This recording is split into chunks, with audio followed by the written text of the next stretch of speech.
సోను సూద్ 10 లక్షలు మోసం చేశాడంటూ ఒక వ్యక్తి మాత్రం కేసు నమోదు చేయడం జరిగింది. సో ప్రజెంట్ సోను సూద్ని అరెస్ట్ చేయాలనే విధంగా కూడా అక్కడ నోటీసులు కూడా రావడం జరిగింది. అసలు ఏం జరిగింది?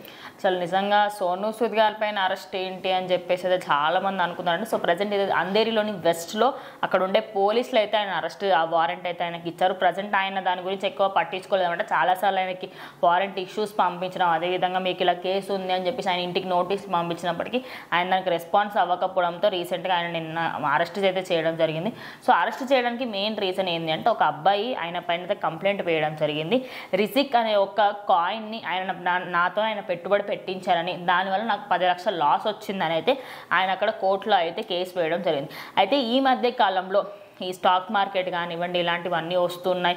అదేవిధంగా హీరోల పేర్లు చెప్పేసి వాళ్ళ పైన ఏదో ఒకటి చెప్పాలి అన్నట్టుగా చాలా మంది అయితే అంటూ ఉంటారు. నార్మల్గా ఇప్పుడు ఎవరో ఒకరు చెప్తే ఎందుకు వింటారు? సో ఇట్లా ఫేమస్ ఒక వ్యక్తి, హీరో కావచ్చు హీరోయిన్ కావచ్చు, వాళ్ళ పేరు చెప్పి సో వీళ్ళు ఇట్లా ట్రేడింగ్ చేయమంటున్నారు, ఇంట్లో స్టాక్ మార్కెట్ లో చేయమంటున్నారు. సో ఈ విధంగా చెప్తే వాళ్ళు ఖచ్చితంగా ఒక నమ్మకంతో అరే సోను సూద్ గారు అంటే ఇటు టాలీవుడ్ లో కానీ బాలీవుడ్ లో కానీ మంచి పేరు ఉంది, పేదవాళ్ళకి హెల్ప్ చేస్తాడు, ఎవరికి కష్టం వచ్చినా కూడా ముందుగా రియాక్ట్ అవుతాడు. సో ఆయన చెప్తే ఖచ్చితంగా వింటారు. కాబట్టి మరి ఈయన పేరు వాడుకొని చేశారా, నిజంగానే ఈయన చేశాడా, దీని ఇలాంటి క్లారిటీ మాత్రం రాలేదు. కానీ సో మొత్తానికి ఈయన చెప్పినందుకు నేను చేశాను, నాకు 10 లక్షలు నష్టమైంది, సో అందుకోసమని నేను కేసు పెట్టాను. ఆయన కేసు పెట్టినప్పుడు ఈయనకి ఇప్పటికీ ఒక 4-5 సార్లు నోటీసులు పంపించారంట, ఈ విధంగా కేసులు ఉన్నాయి మీరు రియాక్ట్ కావాలని. సో ఈయన మాత్రం మరి ఈయన దగ్గరికి ఆ నోటీసులు వెళ్ళాయా, సో చూసినప్పటికీ కూడా రియాక్ట్ కాలేదా, ఇవన్నీ కూడా నార్మల్గా అనుకున్నాడా? సో మొత్తానికి మాత్రం ఆయన రియాక్ట్ కాలేదు. సో ఈ విధంగా నోటీసులు వచ్చాయి చూసాను. సో మొత్తానికి అయితే డైరెక్ట్ గా అరెస్ట్ చేయడం అనే విధంగా మనకు ఫైనల్ నోటీస్ వచ్చింది. ఆల్రెడీ బెయిల్ వచ్చేసింది అనమాట. బికాజ్ ఆయన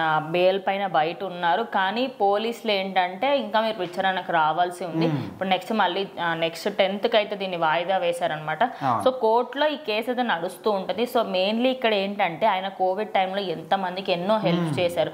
అసలు ఒక ట్రాక్టర్ కావాలంటే అప్పటిదప్పుడు ట్రాక్టర్ పంపించడం, ఎక్కడో ఆక్సిజన్ సిలిండర్స్ లేవంటే ఆక్సిజన్ సిలిండర్స్, అలాంటి వ్యక్తి తప్పులు చేశారంటే ఎవరు నమ్మరు ఖచ్చితంగా. అంటే స్టాక్ మార్కెట్ గురించి కానివ్వండి లేక ఇన్వెస్ట్మెంట్ గురించి ఆయన చెప్పినప్పుడు అందులో ఎండింగ్లో చెప్తారు కదా, ఏదైనా కూడా మీ ధైర్యంతోనే పెట్టండి, ఎట్ యువర్ ఓన్ రిస్క్ అంటారు కదా. ఎట్ ఎండ్లో ఆబ్వియస్లీ మీ ఓన్ రిస్క్లో మీరు మనీ ఇన్వెస్ట్ చేస్తున్నప్పుడు ఖచ్చితంగా వాళ్ళ పైన పెట్టడానికి లేదు. సో ఈ ఖచ్చితంగా ఈ కేసు అయితే కొట్టివేస్తారనమాట.